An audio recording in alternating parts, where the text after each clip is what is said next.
بسم الله الرحمن الرحيم. يا أيها الناس اتقوا ربكم الذي خلقكم من نفس واحدة وخلق منها زوجها وبث منهما رجالا كثيرا ونساء واتقوا الله الذي تساءلون به والأرحام إن الله كان عليكم رقيبا. وآتوا اليتامى أموالهم ولا تتبدلوا الخبيث بالطيب ولا تأكلوا أموالهم إلى أموالكم إنه كان حبا كبيرا. فإن خفتم ألا تقسطوا في اليتامى فانكحوا ما طاب لكم من النساء مثنى وثلاث ورباع. فإن خفتم ألا تعدلوا فواحدة أو ما ملكت أيمانكم فذلك أدنى ألا تعودوا. وآتوا النساء صدقاتهن نحلة فإن طبن لكم عن شيء منه نفسا فكلوه هنيئا مريئا. ولا تؤتوا السفهاء أموالكم التي جعل الله لكم قياما وارزقهم فيها واكسوهم وقولوا لهم قولا معروفا. وابتلوا اليتامى حتى إذا بلغوا النكاح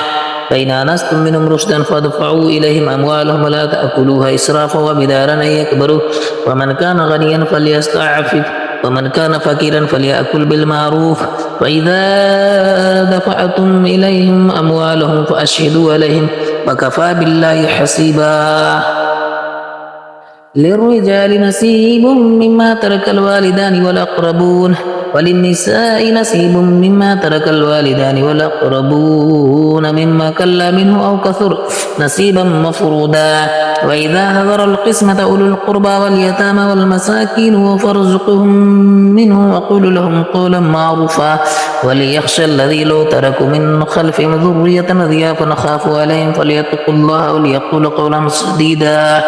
إن الذين يأكلون أموال اليتامى ظلما إنما يأكلون في بطونهم نارا وسيصلون سعيرا. يوصيكم الله في أولادكم للذكر مثل حظ الأنثيين فإن كن نساء فوق اثنتين فلهن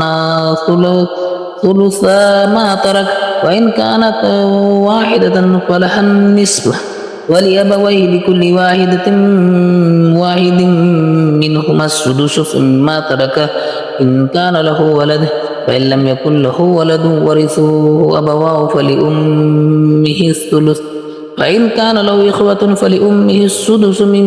بعد وصية يوصي بها أو دين. آباؤكم وأبناؤكم لا تدرون أيهم أقرب لكم نفعا فريضة من الله إن الله كان عليما حكيما.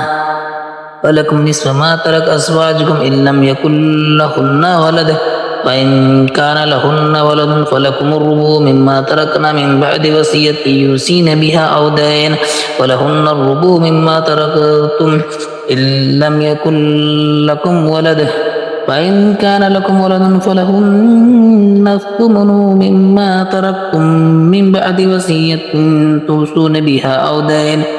فإن كان رجل يورث كلالة أو امرأة وله أخ أو أخت فلكل واحد منهما السدس. فإن كانوا أكثر من ذلك فهم شركاء في الثلث من بعد وصية يوصى بها أو دين غير مضار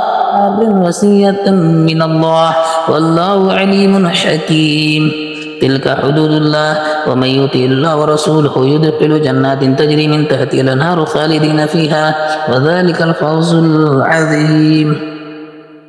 ومن يعص الله ورسوله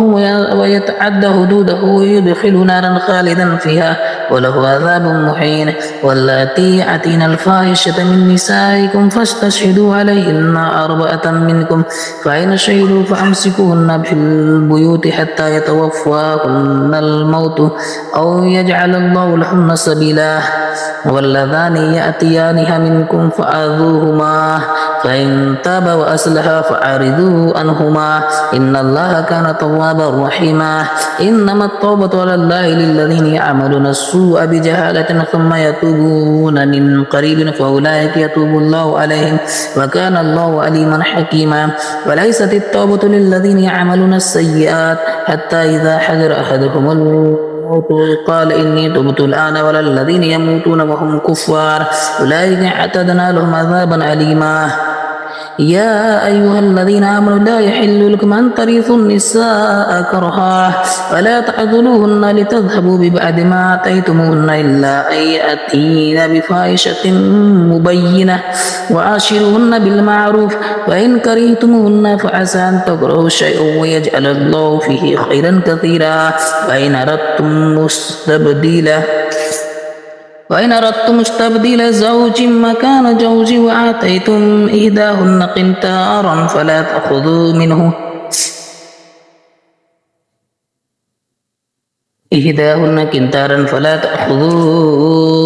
شيئا أتأخذونه بهتانا وإثما مبينا وكيف تأخذونه وقد أفضاكم بعضكم إلى بعض وأخذن منكم ميثاقا غليظا ولا تنكحوا ما نكح آباؤكم من النساء إلا ما قد سلف إنه كان فاحشة ومقتا وساء سبيلا حرمت عليكم أمهاتكم وبناتكم وأخواتكم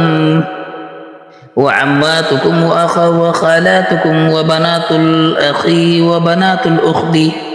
وأمهاتكم اللاتي أرضعنكم وأخواتكم من الرضاعة وأمهات نسائكم وربائبكم اللاتي في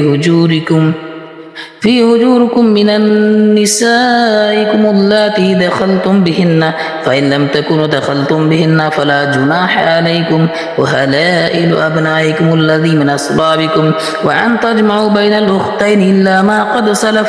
إن الله كان غفورا رحيما بسم الله الرحمن الرحيم والمحصنات من النساء إلا ما ملكت أيمانكم كتاب الله عليكم وأحل لكم ما وراء ذلكم أن تبتغوا بأموالكم محسنين غير مصافحين فما استمتعتم به منهن فآتوهن أجورهن فريضة ولا جناح عليكم فيما تراضيتم به من بعد الفريضة إن الله كان حليما حكيما ومن لم يستطع منكم طولا أن ينكح المحسنات المؤمنات فمما ملكت أيمانكم من فتياتكم المؤمنات والله أعلم بإيمانكم بعضكم من بعض فانكحوهن بإذن أهلهن وآتوهن أجورهن بالمعروف محصنات غير مسافحات ولا متخذات أخدان فإذا أحسن فإن أتين بفاحشة فعليهن نصف ما على المحصنات من العذاب ذلك لمن خشي العنة منكم وأن تصبروا خير لكم والله غفور رحيم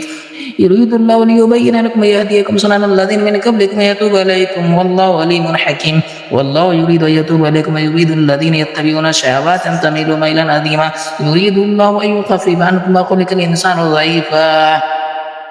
يا أيها الذين آمنوا لا تأكلوا أموالكم بينكم بالباطل إلا أن تكون تجارة عن تراض منكم ولا تقتلوا أنفسكم إن الله كان بكم رحيما ومن يفعل ذلك عدوانا وظلما فسوف نصليه نارا وكان ذلك على الله يسيرا إن تجتنبوا كبائر ما تنهون عنه نكفر عنكم سيئاتكم وندخلكم مدخلا كريما ولا تتمنوا ما فضل الله به بعضكم على بعض وللرجال نصيب مما اكتسبوا وللنساء نصيب مما اكتسبن واسألوا الله من فضله إن الله كان بكل شيء عليما ولكل جعلنا مواليا مما ترك الوالدان والأقربون والذين كتبت أيمانكم فآتوهم نصيب من الله كان على كل شيء شهيدا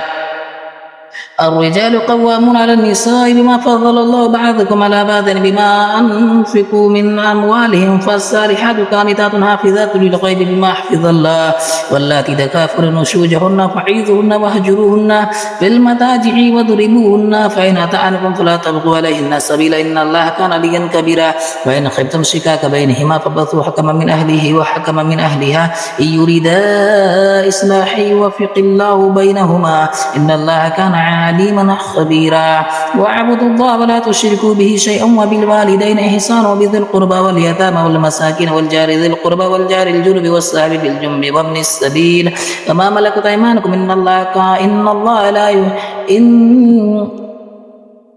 وما ملكت أيمانكم إن الله لا يحب من كان مختالا فخورا للذين يبخلون ويأمرون الناس بالبخل يكتمون ما آتاهم الله من فضله وأعتدنا للكافرين عذابا مهينا والذين ينفقون أموالهم رئاء الناس لا يؤمنون بالله ولا باليوم الآخر ومن يكن الشيطان له قرينا فساء قرينا وماذا عليهم لو آمنوا بالله واليوم الآخر وأنفقوا مما رزقكم الله وكان الله بهم عليما إن الله لا يظلم مثقال ذرة وإن تكون حسنة يضاعفها ويؤتي من لدنه أجرا عظيما فكيف إذا جئنا من كل أمة بشهيد وجئنا بك على هؤلاء شهيدا يومئذ يود الذين كفروا وعصوا الرسول لو تسوى بهم الأرض ولا يكتمون الله حديثا يا أيها الذين آمنوا لا تقربوا الصلاة وأنتم سكارى حتى تعلموا ما تقولوا ولا جنبا إلا آبر سبيل حتى تغتسلوا فإن كنتم مرضى أو على سفر أو جاء أحد منكم من الغائط أو لامستم النساء فلم تجدوا ماء فتيمموا صعيدا طيبا فامسحوا بوجوهكم وأيديكم إن الله كان عفوا غفورا ألم تر إلى الذين أوتوا نصيبا من الكتاب يشترون الضلالة ويريدون أن تضلوا السبيل والله أعلم بأعدائكم وكفى بالله وليا وكفى بالله نصيرا من الذين هادوا يحرفون الكلم عن مواضعه ويقولون سمعنا وأطعنا وأسمع غير مسمع ورائنا وليا بألسنتهم وطعنا في الدين ولو أنهم قالوا سمعنا وأطعنا وأسمعنا وانظرنا لكان خيرا لهم وأقوما ولكن لعنهم الله بكفرهم فلا يؤمنون إلا قليلا يا أيها الذين أوتوا الكتاب آمنوا ما نزلنا مصدقا لما معكم من قبل أن نطمس وجوهنا فنردها على أدبارها أو نلعنهم كما لعنا أصحاب السبت وكان أمر الله مفعولا إن الله لا يغفر أن يشرك به ويغفر ما دون ذلك لمن يشاء ومن يشرك بالله فقد افترى إثما عظيما ألم تر إلى الذين يزكون أنفسهم بل الله يزكي من يشاء ولا يظلمون فتيلا انظروا كيف يفترون على الله الكذب وكفى به إثما مبينا ألم تر إلى الذين أوتوا نصيبا من الكتاب يؤمنون بالجبت والطاغوت ويقولون للذين كفروا هؤلاء أهدى من الذين آمنوا سبيلا أولئك الذين لعنهم الله ومن يلعن الله فلن تجد له نصيرا أم لهم نصيب من الملك فإذا لا يؤتون الناس نقيرا أم يحسدون الناس على ما آتاهم الله من فضله فقد آتينا آل إبراهيم الكتاب والحكمة وآتيناهم ملكا عظيما فمنهم من آمن به ومنهم من صد عنه وكفى بجهنم سعيرا إن الذين كفروا بآياتنا سوف نصليهم نارا كلما نضجت جلودهم بدلناهم جلودا غيرها ليذوقوا العذاب إن الله كان عزيزا حكيما والذين آمنوا وعملوا الصالحات سندخلهم جنات تجري من تحتها الأنهار خالدين فيها أبدا لهم فيها أزواج مطهرة وندخلهم ظلا ظليلا إن الله يأمركم أن تؤدوا الأمانات إلى أهلها وإذا حكمتم بين الناس أن تحكموا بالعدل إن الله نعم ما يعظكم به إن الله كان سميعا بصيرا يا أيها الذين آمنوا أطيعوا الله وأطيعوا الرسول وأولي الأمر منكم فإن تنازعتم في شيء فردوه إلى الله والرسول إن كنتم تؤمنون بالله واليوم الآخر ذلك خير وأحسن تأويلا ألم تر إلى الذين يزعمون أنهم آمنوا بما أنزل إليك وما أنزل من قبلك يريدون أن يتحاكموا إلى الطاغوت وقد أمروا أن يكفروا به ويريد الشيطان أن يضلهم ضلالا بعيدا وإذا قيل لهم تعالوا إلى ما أنزل الله وإلى الرسول رأيت المنافقين يصدون عنك صدودا فكيف إذا أصابتهم مصيبة بما قدمت أيديهم ثم جاءوك يحلفون بالله إن أردنا إلا إحسانا وتوفيقا أولئك الذين يعلم الله ما في قلوبهم فأعرض عنهم وإذهم كلهم في أنفسهم قولا بليغا وما أرسلنا من رسول إلا ليطاع بإذن الله ولو أنهم إذ ظلموا أنفسهم جاءوك فاستغفروا الله واستغفروا لهم الرسول لوجدوا الله توابا رحيما فلا وربك لا يؤمنون حتى يحكمك فيما شجر بينهم ثم لا يجدوا في أنفسهم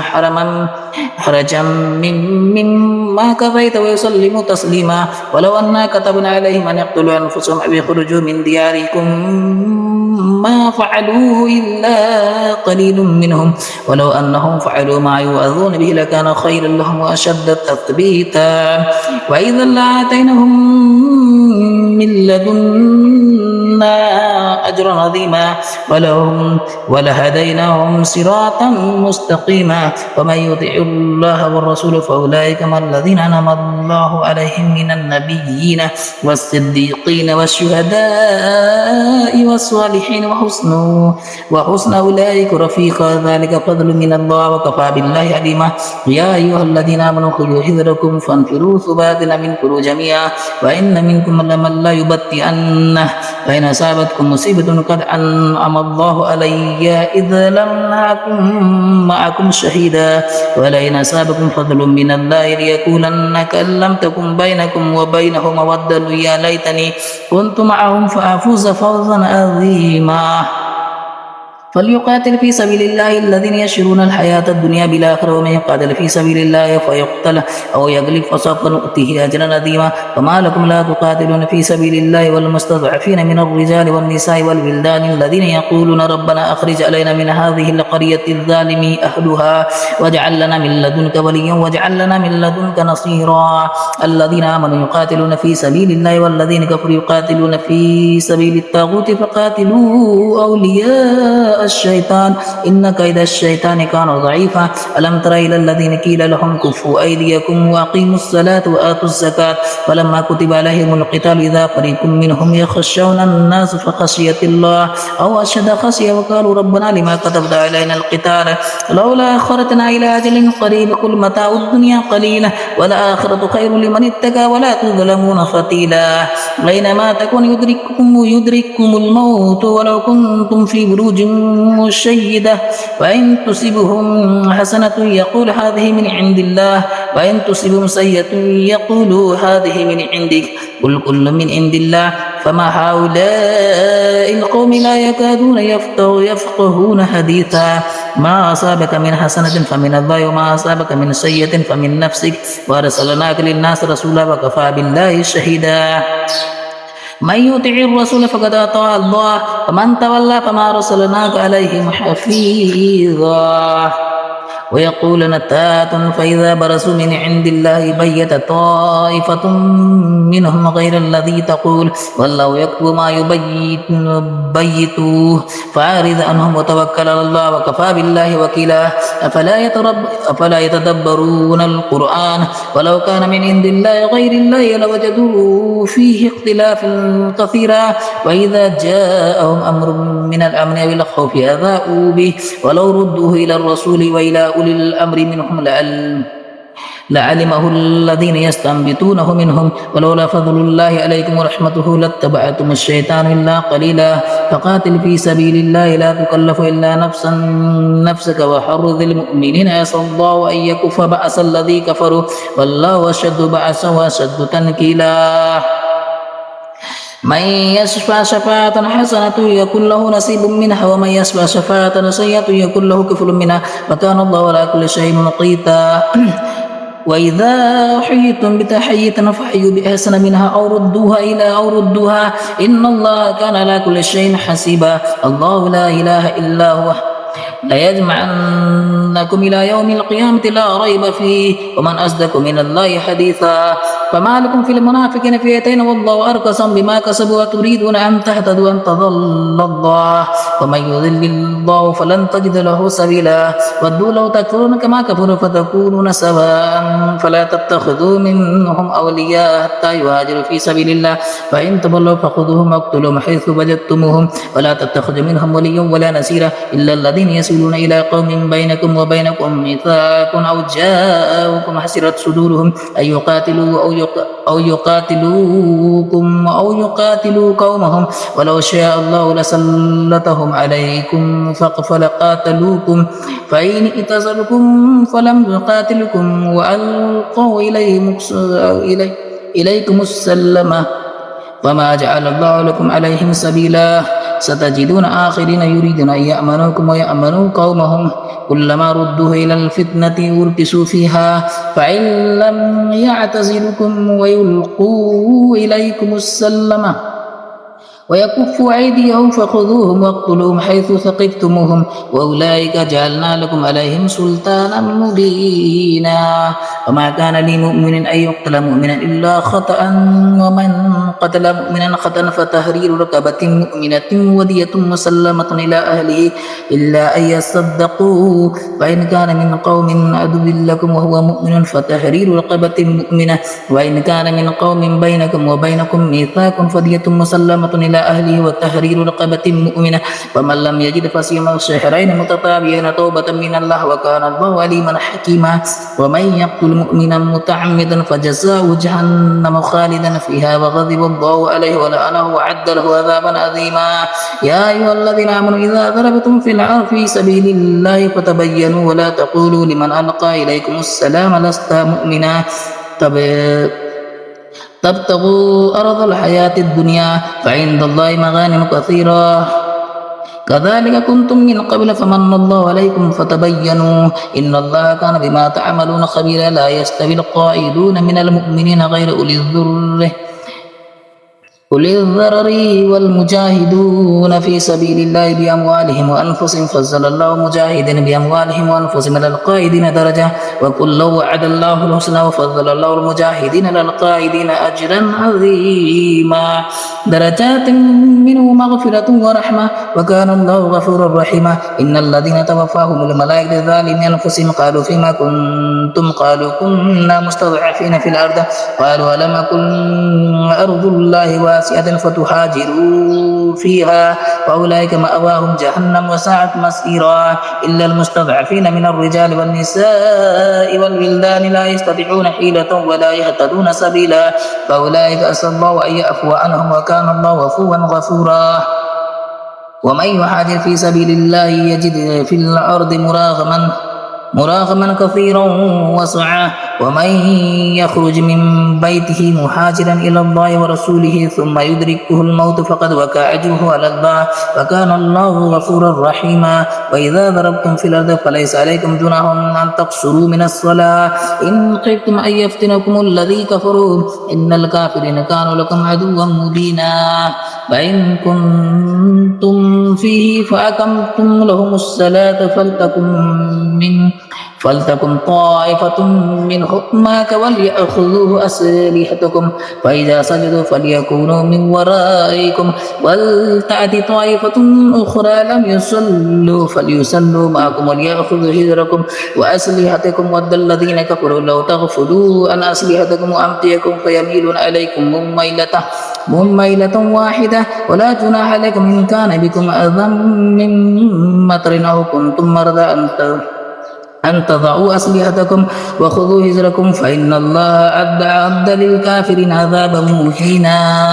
فإذا قضيتم الصلاة فاذكروا الله قياما وقعودا وعلى جنوبكم فإذا اطمأننتم فأقيموا الصلاة إن الصلاة كانت على المؤمنين كتابا موقوتا ولا تهنوا في ابتغاء القوم إن تكونوا تعلمون إنهم يعلمون كما تعلمون وترجون من الله ما لا يرجون وكان الله عليما حكيما إنا أنزلنا إليك الكتاب بالحق لتحكم بين الناس بما أراك الله ولا تكن للخائنين خصيما واستغفر الله إن الله كان غفورا رحيما لا تجادلن الذين يختانون أنفسهم إن الله لا يحب من كان خوانا أثيما يستخفون من الناس ولا يستخفون من الله وهو معهم إذ يبيتون ما لا يرضى من القول وكان الله بما يعملون محيطا ها أنتم هؤلاء جادلتم عنهم في الحياة الدنيا فمن يجادل الله عنهم يوم القيامة أم من يكون عليهم وكيلا ومن يعمل سوءا أو يظلم نفسه ثم يستغفر الله يجد الله غفورا رحيما ومن يكسب إثما فإنما يكسبه على نفسه وكان الله عليما حكيما ومن يكسب خطيئة أو إثما ثم يرمي به بريئا فقد احتمل بهتانا وإثما مبينا ولولا فضل الله عليك ورحمته لحمت طائفة منهم أن يذلوك وما يذلون إلا أنفسهم وما يضرونك من شيء وأنزل الله عليك الكتاب والحكمة وعلمك ما لم تكن تعلم وكان فضل الله عليك عظيما لا خير في كثير من نجواهم إلا من أمر بصدقة أو معروف أو إصلاح بين الناس ومن يفعل ذلك ابتغاء مرضات الله فسوف نؤتيه أجرا عظيما ومن يشاقق الرسول من بعد ما تبين له الهدى ويتبع غير سبيل المؤمنين نوله ما تولى ونصله جهنم وساءت مصيرا إن الله لا يغفر أن يشرك به ويغفر ما دون ذلك لمن يشاء ومن يشرك بالله فقد ضل ضلالا بعيدا إن يدعون من دونه إلا إناثا وإن يدعون إلا شيطانا مريدا لعنه الله وقال لأتخذن من عبادك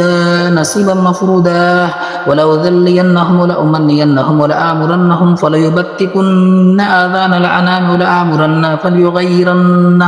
فليغيرن خلق الله ومن يتخذ الشيطان وليا من دون الله فقد خسر خسرانا مبينا يعدهم ويمنيهم وما يعدهم الشيطان إلا غرورا أولئك مأواهم جهنم ولا يجدون عنها محيصا والذين آمنوا آمنوا وعملوا الصالحات سندخلهم جنات تجري من تحتها الأنهار خالدين فيها أبدا وعد الله حقا ومن أصدق من الله قيلا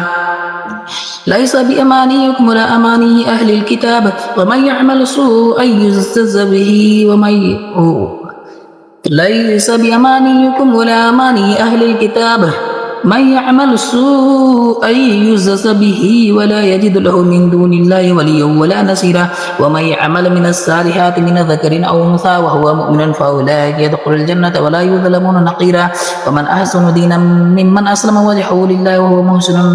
وهو محسن واتبع ملة إبراهيم حنيفا واتخذوا الله إبراهيم خليلا ولله ما في السماوات وما في الأرض وكان الله بكل شيء محيطا ويستفتونك في النساء قل الله يفتيكم فيهن وما يتلى عليكم في الكتاب في اليتامى النساء اللاتي ولا تؤتوهن ما كتب لهن وترغبون أن تنكحوهن والمستضعفين من الولدان وأن تقوموا لليتامى بالقسط وما تفعلوا من خير فإن الله كان به عليما وإن امرأة خافت من بعدها نشوزا أو إيرازا فلا جناح عليهما أن يصلحا بينهما صلحا والصلح خير وأحضرت الأنفس الشح وإن تحسنوا وتتقوا فإن الله كان بما تعملون خبيرا فلن تستطيعوا أن تعدلوا بين النساء ولو حرصتم فلا تميلوا كل الميل فتذروها كالمعلقة وإن تصلحوا وتتقوا فإن الله كان غفورا رحيما وإن يتفرقا يغني الله كلا من سعته وكان الله واسعا حكيما ولله ما في السماوات وما في الأرض وقد وصينا الذين أوتوا الكتاب من قبلكم وإياكم أن اتقوا الله فإن تكفروا فإن لله ما في السماوات وما في الأرض وكان الله غنيا حميدا ولله ما في السماوات وما في الأرض وكفى بالله وكيلا إن يشاء يذهبكم أيها الناس ويأتي بآخرين وكان الله على ذلك قديرا من كان يريد ثواب الدنيا فعند الله ثواب الدنيا والآخرة وكان الله سميعا بصيرا يا أيها الذين آمنوا كونوا قوامين بالقسط شهداء للناس ولو على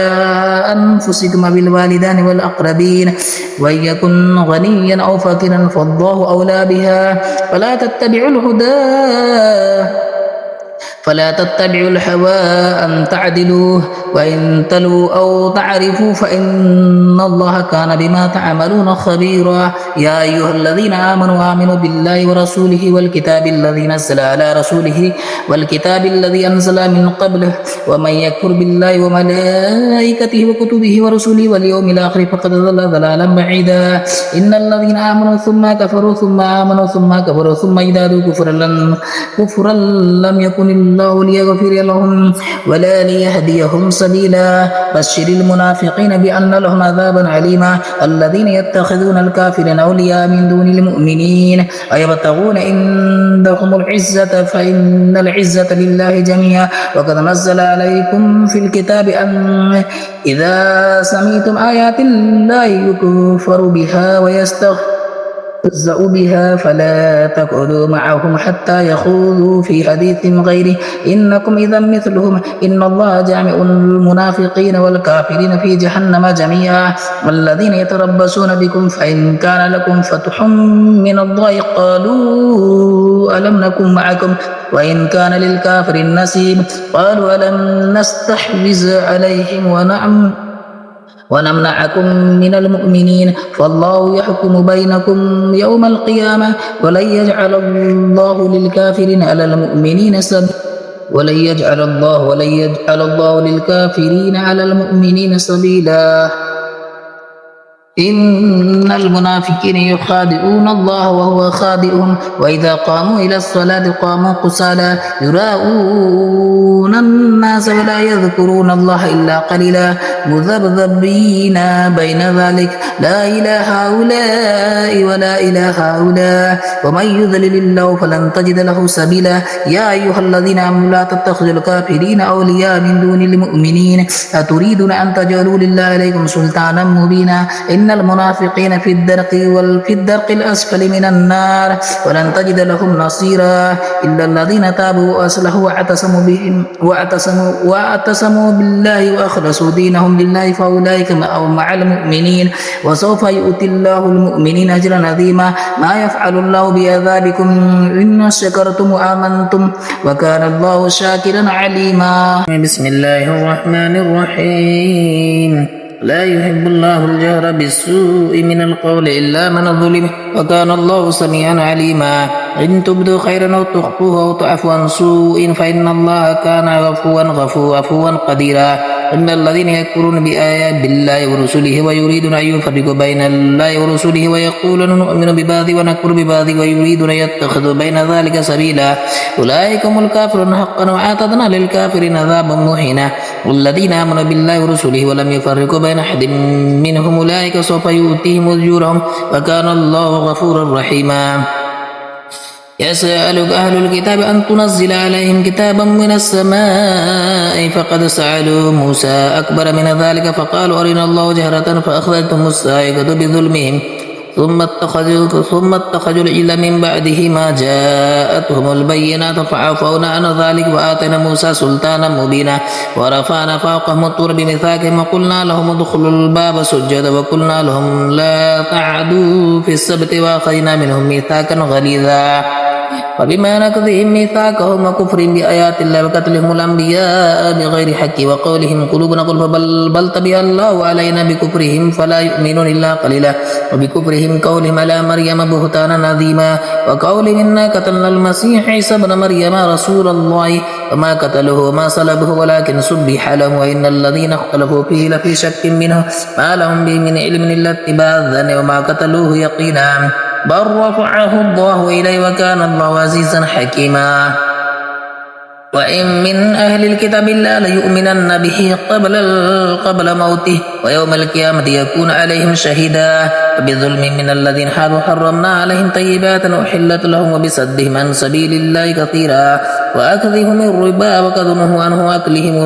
أكلهم أموال الناس بالباطل وأعتدنا للكافرين منهم عذابا أليما. لكن الراسخون في العلم منهم والمؤمنون ويؤمنون بما أنزل إليك وما أنزل من قبلك والمقيمين الصلاة والمؤتون الزكاة والمؤمنون بالله واليوم الآخر أولئك سنؤتيهم أجرا عظيما. إنا أوحينا إليك كما أوحينا إلى نوح والنبيين من بعد وأوحينا إلى إبراهيم وإسماعيل وإسحاق ويعقوب والأسباط وعيسى وأيوب ويونس وهارون وسليمان وآتينا داود الزبورا ورسلا قد قصصناهم عليك من قبل ورسلا لم نقصصهم عليك وكلم الله موسى تكليما رسلا مبشرين ومنذرين لئلا يكون للناس على الله حجة بعد الرسل وكان الله عزيزا حكيما. لكن الله يشهد بما أنزل إليك أنزله بعلمه والملائكة يشهدون وكفى بالله شهيدا. إن الذين كفروا صدوا عن سبيل الله وقد ضلوا ضلالا بعيدا. إن الذين كفروا وظلموا لم يكن الله ليغفر لهم ولا ليهديهم طريقا إلا طريق جهنم خالدين فيها أبدا وكان ذلك على الله يسيرا. يا أيها الناس قد جاءكم الرسول بالحق من ربكم فآمنوا خيرا لكم وإن تكفروا فإن لله ما في السماوات وما في الأرض وكان الله عليما حكيما. يا أهل الكتاب لا تغلوا في دينكم ولا تقولوا على الله إلا الحق إنما المسيح عيسى ابن مريم رسول الله وكلمته ألقاها إلى مريم وروح منه فآمنوا بالله ورسله ولا تقولوا ثلاث انتهوا خيرا لكم إنما الله إله واحد سبحانه أن يكون له ولد له ما في السماوات وما في الأرض وكفى بالله وكيلا. لن يستنكف المسيح أن يكون عبدا لله والملائكة المقربون ومن يستنكف عن عبادته ويستكبر فسيحشرهم إليه جميعا. فأما الذين آمنوا وعملوا الصالحات فيوفيهم أجورهم ويزيدهم من فضله وأما الذين استنكفوا واستكبروا فيعذبهم عذابا أليما ولا يجدون لهم من دون الله وليا ولا نصيرا. يا أيها الناس قد جاءكم برهان من ربكم وأنزلنا إليكم نورا مبينا. فأما الذين آمنوا بالله واعتصموا به فسيدخلهم في رحمة منه وفضل ويهديهم إليه صراطا مستقيما. يستفتون قل الله يفتيكم في القلالة إن امرأ حلق ليس له ولد وله أخت فلها نصف ما ترك وهو يرثها إن لم يكن لها ولد فإن كانت اثنتين فلهم الثلثان مما ترك وإن كانوا إخواتا رجالا ونساء فللذكر مثل حظ الأنثيين يبين الله لكم أن تضلوا والله بكل شيء عليم